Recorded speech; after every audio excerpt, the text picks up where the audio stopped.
Hi! Hello mga kalasa! Welcome sa Lasang Pilipina. Ngayong araw mga kalasa ay magluluto tayo ng pork chop. Ganitong luto ng pork chop para ka na rin kumain sa restaurant. Mayroon ako ditong 5 pirasong pork chop. Tanggalan ko lang din siya ng taba at buto. Habang ginagawa ko yan mga kalasa, kung bago ka pa lang sa aking channel, welcome! At huwag kalimutan mag-subscribe at i-click ang bell button para sa mga notification. At kung dati ka pa, welcome back at i-follow mo na rin ako sa aking Facebook page, Lasang Pilipina.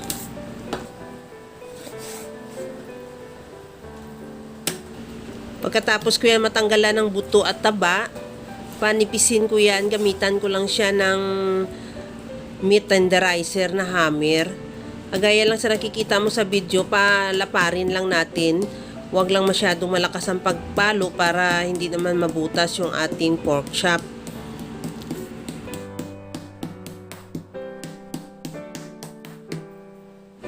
Pagkatapos niyan, isison ko yan ng asin at paminta.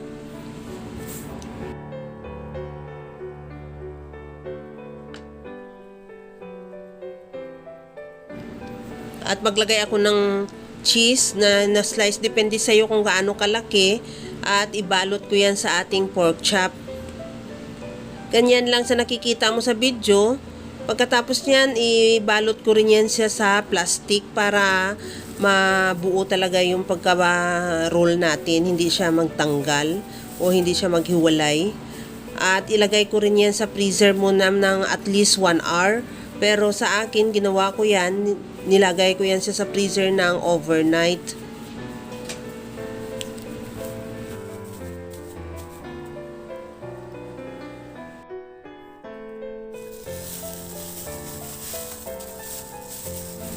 After overnight, ito na yung ating pork chop. Tingnan nyo, napakaganda na yung pagkadikit niya.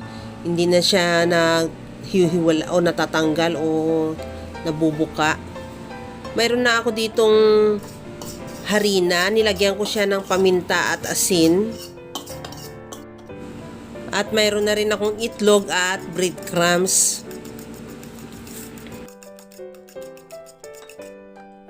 At pagkatapos yan, ilagay na natin yan sa itlog yung ating pork chop. Sunod, ilagay na rin sa harina.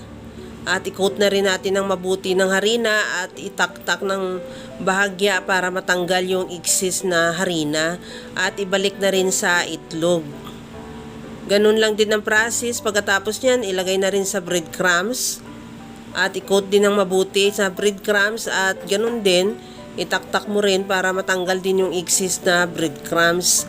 At saka na natin yan i-prito.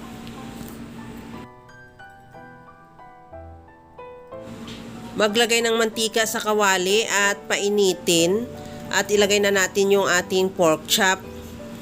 Antayin lang na mag-brown yung kabilang side at saka natin siya baliktarin.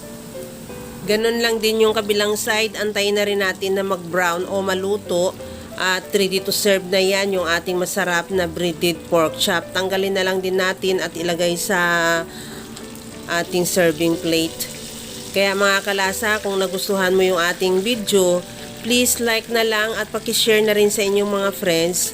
At kung bago ka pa lang sa aking channel, subscribe na at i-click mo na rin ang bell button para sa mga notification.